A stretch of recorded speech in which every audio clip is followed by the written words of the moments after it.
Good morning students, myself Nisha. So in this video we have studied about the fixed and working capital, its concepts and determinants. So one by one we have discussed about it. So let's start. First आता है इसमें fixed capital and fixed assets. So first है fix capital. क्या होती है? It refers to investment in long term assets.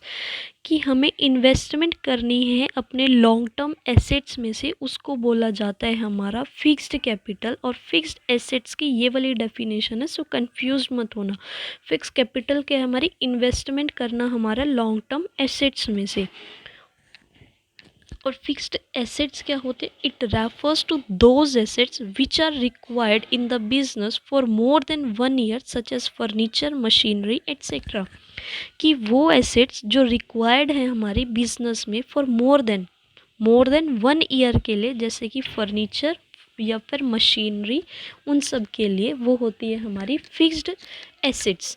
Fix capital अलग है, fix assets अलग है. फिक्स कैपिटल जब हम इन्वेस्ट करते हैं हमारे लॉन्ग टर्म एसेट्स में से, और जो फिक्स्ड एसेट्स हैं हमारी वो एसेट्स होती है जो रिक्वायर्ड होती हैं बिजनेस में एक से ज़्यादा सालों के लिए, मोर देन 1 ईयर के लिए, जैसे कि फर्नीचर, मशीनरी वगैरह एट्सेट्रा. सो वो होती है हमारी फिक्स्ड एसेट्स. सो नेक्स्ट है इसमें कि क्या क्या फैक्टर्स जो हैं वो इफ़ेक्ट करते हैं हमारे रिक्रूटमेंट ऑफ फिक्स कैपिटल के लिए. फर्स्ट है नेचर ऑफ बिजनेस. कि जो नीड है फिक्स कैपिटल की वो डिपेंड करती है हमारी कि हमारा किस टाइप का नेचर ऑफ बिजनेस है. यूजुअली जो नेचर ऑफ बिजनेस होता है वो टू काइंड्स के होते हैं, टू टाइप्स के होते हैं. मैन्युफैक्चर का बिजनेस होता है, ट्रेडिंग का बिजनेस होता है. अगर मैन्युफैक्चर का बिजनेस है तो उसमें लार्ज इन्वेस्टमेंट जो है वो मेड लगाई जाती है लैंड, बिल्डिंग, मशीनरी वगैरह में. सो देयर उसमें जो है large amount of fix capital की जो है नीड होती है. On the contrary, in case of trading business, उसमें जो है फिनिश गुड्स जो हैं वो बॉट और सोल्ड की जाती है, उसमें less amount of fix capital की जो है हमें ज़रूरत पड़ती है. सेकंड पॉइंट आता है इसमें scale of operations. Larger the spread of business activities, greater is the need for fix capital. कि जब लार्जर ज़्यादा हम स्प्रेड करते हैं अपने बिजनेस एक्टिविटीज़ को, तो उसमें जो है ग्रेटर ज़रूरत, ज़्यादा ज़रूरत होती है हमें फिक्स कैपिटल की. इफ़ अगर मैन्युफैक्चरिंग की एंटरप्राइज जो है वो ऑपरेट करती है हमारी ऑन स्मॉल स्केल में, तो उसमें जो है require less amount of capital की ज़रूरत पड़ती है. So on the other hand जो लार्ज स्केल मैन्युफैक्चरिंग एंटरप्राइज है उसमें विल नीड रिलेटिवली, उसमें जो है मोर अमाउंट की ज़रूरत पड़ती है हमें ऑफ फिक्स कैपिटल से. सो थर्ड पॉइंट आता है चॉइस ऑफ टेक्निक. कि दोज मैन्युफैक्चरिंग एंटरप्राइज जो मेक यूज़ करती है मॉडर्न और ऑटोमेटिक मशीन्स को, तो उसमें जो large amount of fix capital की ज़रूरत पड़ती है. अगर ऑन दी अदर हैंड अगर वो एंटरप्राइज जो है जिसमें प्रोडक्शन को जो कैरी आउट किया जाता है आउट मेनली, उसमें थ्रू जो है लेबर, मैनुअल लेबर की ज़रूरत पड़ती है, और जो नीड होती है फिक्स कैपिटल की वो बहुत ही लिटल होती है. फिर है टेक्नोलॉजिकल अपग्रेडेशन. कि देयर आर सम बिजनेसेस होते हैं वेयर जहाँ पर फिक्स एसेट्स की जो है वो यूज़ किया जाता है and which does require immediate change. और उसमें जो इमीडिएट चेंज चाहिए ही होता है, जैसे कि दीज डेज जो कंप्यूटर की टेक्नोलॉजीज़ है वो अंडरगोइंग रैपिड चेंज मांग रहे हैं. देयरफॉर जो दोज कंपनीज़ हैं जिसमें बिजनेस का यूज़ हो रहा है उसमें जो कंप्यूटर बेस्ड नीड्स हैं वो उसमें जो मोर फिक्स कैपिटल की जो है हमें ज़रूरत पड़ती है. फिर एक ग्रोथ प्रोस्पेक्टस से भी हमें कैपिटल की ज़्यादा ज़रूरत पड़ती है. टू टाइप्स की ऑर्गेनाइजेशन के पॉइंट ऑफ व्यू पर जो है वो ग्रोथ होती है. Such organizations which have no possibility of growth, जिसमें पॉसिबिलिटी ही की ज़रूरत ही नहीं है ग्रोथ की. So they do not need, उन्हें कोई ज़रूरत नहीं पड़ती फिक्स कैपिटल की अपने फ्यूचर में. अगर जिनमें ज़रूरत है पॉसिबिलिटी ऑफ ग्रोथ की, तो उसमें एडिशनल फिक्स कैपिटल की भी जो है ज़्यादा ज़रूरत पड़ती है. सिक्स पॉइंट आता है इसमें डाइवर्सिफिकेशन. डाइवर्सिफिकेशन का मतलब है रन करना बिजनेस को इन मोर प्रोडक्ट्स में से देन मैरिली वन प्रोडक्ट. कि एक प्रोडक्ट से और ज़्यादा प्रोडक्ट्स तक रन करना अपने बिजनेस को, वो था डाइवर्सिफिकेशन. सो दोज ऑर्गेनाइजेशन जो चाहती हैं कि वो अडॉप्ट करे डाइवर्सिफिकेशन, सर्टेनली उनको जो है नीड होती है मोर फिक्स कैपिटल के लिए. फिर है इसमें seventh point financing alternatives. Financing alternatives में क्या है, जर्नली फॉर मेकिंग इन्वेस्टमेंट करना हमारा फिक्स एसेट्स में, उसमें जो है हमारे लॉन्ग टर्म की जो कैपिटल सोर्सेज हैं उनका जो है यूज़ किया जाता है। हाउएवर जो अनदर सोर्सेज होती है फाइनेंस की, उनको जो है इमर्ज किया जाता है डीज डेज में से, तो उसको बोला जाता है लीजिंग। इफ़ अगर कंपनी जो है वो यूज़ कर रही है ऑफ दीज सोर्सेज को, तो वो इट एक्वायर्स करती है हमारी फिक्स्ड एसेट्स को ऑन लीज पर रेदर देन वो बाय करती है उनको। तो इस सिचुएशन में जो नीड होती है हमारी फिक्स कैपिटल की वो डिक्रीज हो जाती है। लास्ट पॉइंट आता है इसमें लेवल्स ऑफ कोलैबोरेशंस। इसमें क्या है, it means seeking the help of other organisation in order to run the business, कि हमें जो है दूसरी ऑर्गेनाइजेशन की ज़रूरत पड़ रही है अपने बिजनेस को रन करने के लिए। For example, if bank gets the ATM of another bank, this is called collaboration. अगर बैंक को ज़रूरत है दूसरे अनदर बैंक के एटीएम की, तो उसको बोला जाता है कोलैबोरेशन। इसका मतलब है जो इनकम है बैंक की वो अलाउ करती है एटीएम की फैसिलिटीज़ को एक फॉर्म ऑफ रेंट में, वाइल जो बैंक है वो फैसिलिटीज़ देता है will not have to invest in fix assets, और वो जो है फिक्स एसेट्स में इन्वेस्ट नहीं करता। So therefore it can be said that, जो ये कहा जाता है कि दैट जो कोलैबोरेशंस हैं वो हेल्प करते हैं हमारे रिड्यूस करने में हमारे नीड्स ऑफ फिक्स कैपिटल के। सो ये थे हमारे इसके 8 फैक्टर्स कि हमें क्यों इफ़ेक्ट करते हैं जो हमारे रिक्रूटमेंट करने में हमारे फिक्स कैपिटल को। नेक्स्ट आता है इसमें कि वर्किंग कैपिटल क्या होती है। It refers to that portion of sorry it refers to that portion of capital invested in short term assets of a business, कि ये रेफर्स करता है कि ये एक वो पोर्शन है कैपिटल का जो इन्वेस्ट किया जाता है हमारे short term assets of the business में, उसको बोला जाता है वर्किंग कैपिटल। वर्किंग कैपिटल का एक फॉर्मूला होता है, मैं आपको यहाँ लिख के बता देती हूँ। Working capital is equal to current assets में से हम माइनस कर देते हैं हमारी करंट लाइबिलिटीज़ को, तो वो हमारा बन जाता है हमारा वर्किंग कैपिटल।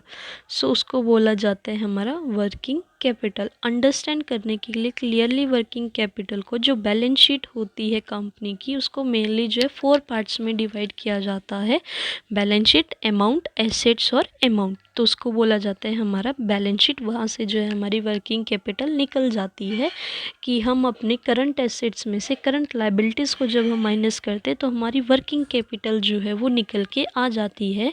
ये वो कैपिटल होती है जिसको हम इन्वेस्ट करते हैं अपने शॉर्ट टर्म एसेट्स में से बिजनेस के। सो आई होप आपको ये समझ आया होगा। नेक्स्ट आएगा इसमें कि क्या क्या फैक्टर्स हैं जो इफ़ेक्ट करते हैं मेरे रिक्वायरमेंट्स ऑफ वर्किंग कैपिटल को। फर्स्ट आता है इसमें नेचर ऑफ बिजनेस। इसमें भी वही सारे पॉइंट्स हैं जो हमने पिछले किए थे कि मेरा नेचर ऑफ बिज़नेस क्या होगा जिस पे मेरी जो वर्किंग कैपिटल है वो डिपेंड करेगी। वो 2 टाइप से, वही मैन्युफैक्चरिंग बिजनेस और ट्रेडिंग बिजनेस, कि अगर वो मैन्युफैक्चरिंग बिजनेस है तो उसमें ज़्यादा टाइम लगता है कन्वर्ट करने में रॉ मटेरियल को फिनिश गुड्स में, तो उसमें जो कैपिटल है वो रिमेन इन्वेस्ट किया जाता है फॉर लॉन्ग टर्म के लिए, किस में, रॉ मटेरियल में, सेमी फिनिश गुड्स में, और जो हमारी स्टॉकिंग्स होती हैं फिनिश गुड्स की। सो वही सब कुछ है पुराने वाला। इसलिए नेचर ऑफ बिजनेस भी जो है वो मेरा डिपेंड करता है कि उसमें कौन से फैक्टर्स की जो रिक्वायरमेंट हो रही है वो मेरी वर्किंग है। सेकेंड है स्केल्स ऑफ ऑपरेशन। इसमें जो डायरेक्ट लिंक होता है बिटवीन वर्किंग कैपिटल के बीच में और स्केल ऑफ ऑपरेशंस के बीच में। सो इन अदर वर्ड्स, अगर मोर वर्किंग कैपिटल की रिक्वायर्ड है तो उस केस में जो है बिग ऑर्गेनाइजेशंस की, in case of big organisation तो उसमें जो है वाइल लेस वर्किंग कैपिटल की जो है हमें ज़रूरत पड़ती है स्मॉल ऑर्गेनाइजेशंस में। फिर बिजनेस साइकिल की boom, decline, depression, improvement, boom, उसको देख के भी जो है मेरी वर्किंग कैपिटल जो है वो इफ़ेक्ट करती है वाई वेरियस स्टेजेस पे बिजनेस साइकिल की। सो फोर्थ पॉइंट आता है इसमें सीजनल फैक्टर्स। सीजनल फैक्टर्स कहते हैं सम गुड्स की जो डिमांड है वो थ्रू आउट द ईयर रहती ही रहती है, वाइल अदर हैव की जो सीजनल डिमांड्स होती है। जैसे कि गुड्स हैव विच हैव, जिन गुड्स की जो है यूनिफॉर्म डिमांड होती है होल ईयर में, उनकी जो प्रोडक्शन है, उनकी जो सेल्स है वो कॉन्टीन्यूस होती रहती हैं। कॉन्सिक्वेंटली जो एंटरप्राइजेज हैं जिनमें नीड होती है उनमें लिटल वर्किंग कैपिटल की।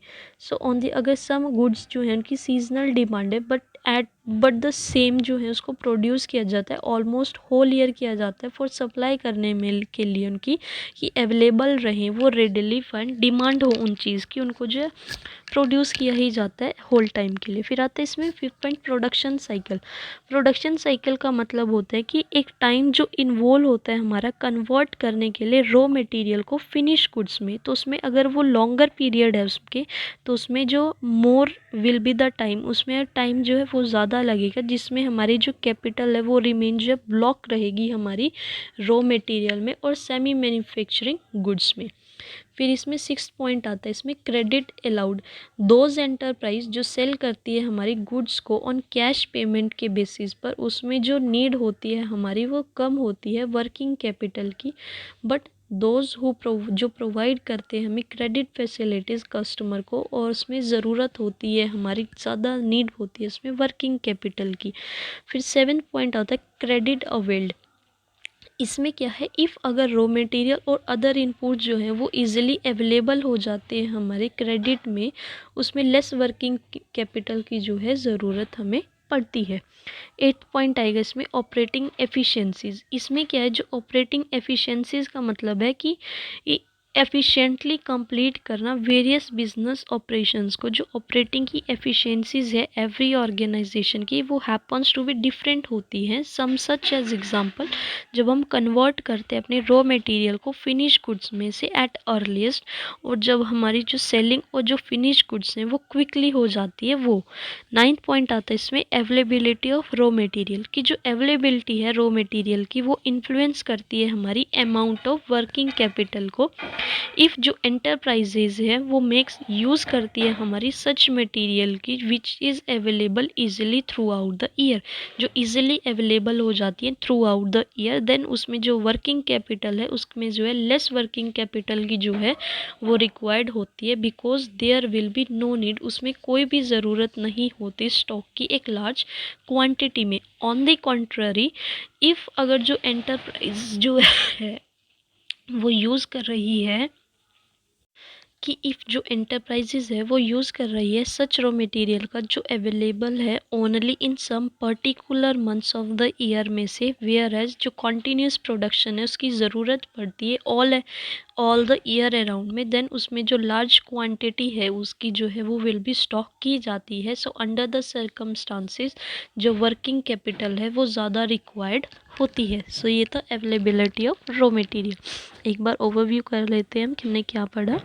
हमने फिक्स्ड और वर्किंग कैपिटल पढ़ी, उसका कंसेप्ट और उसके क्या क्या डिटर्मिनेंट्स है। फिक्स्ड कैपिटल क्या है हमारी, फिक्स्ड एसेट्स का। एक बार ये फिक्स कैपिटल मेरा ये है, उसकी ये है, और फिक्स एसेट्स की ये है, ठीक है। फिर हमने इसके फैक्टर्स पढ़े कि कौन से फैक्टर्स जो है वो मेरे इफ़ेक्ट करते हैं रिक्रूटमेंट ऑफ फिक्स कैपिटल के लिए।